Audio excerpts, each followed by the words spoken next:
president of the Bishops' Conference.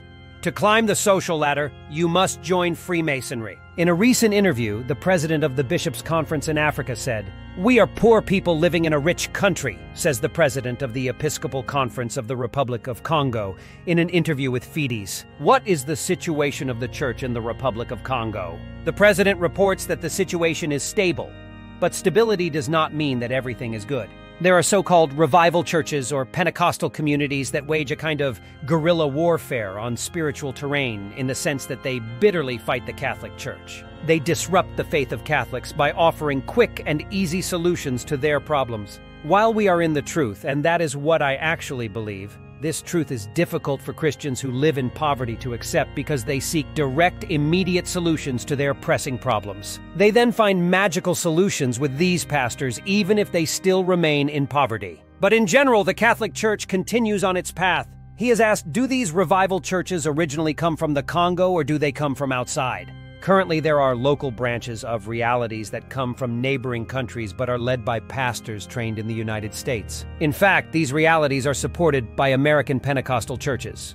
On November 13th, the Dicastery for the Doctrine of the Faith confirmed the ban on Catholics joining Freemasonry. The questions continued, are Congolese elites attracted to it? I believe that the local elites in Central Africa are not escaping Freemasonry. To climb the social ladder, one must join Freemasonry.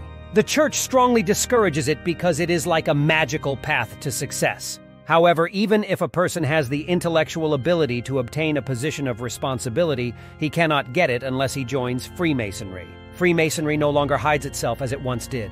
Many young people today are recruited into it. He continues, the church resists this because for us it is an esoteric mechanism that is not objective and does not help society.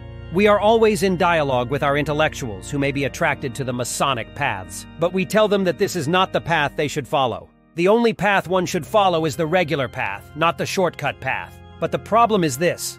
When a young Christian has completed his studies and is looking for a job, he resists this pressure at first, but then he realizes that he has a family to support. And when he applies for a public position, he is asked to join Freemasonry to get it. This becomes a dilemma for him. What should he do? And as a pastor, I have to tell him, stick to your convictions. But who feeds him and his family? This is a real pastoral problem. As bishops, we are challenged by this situation. What can the church do? The reporter asks. First, the church does not change its way of proclaiming the gospel. The church guards the truth and shapes consciences. It is up to people to make choices regarding their beliefs. We cannot force the path, but we show it. If you choose another path, it is a shame. But if you choose the path of faith, it is a joy for the church, and we try to strengthen faith through educational opportunities. That is why we founded ACABE, the Academy of Ethics in Brazzaville, to help Catholic students, intellectuals, and parliamentarians to pursue a consistent course. Unfortunately, poverty doesn't help us. Some say to us, Monsignor, I would like to behave well, but what does my family eat?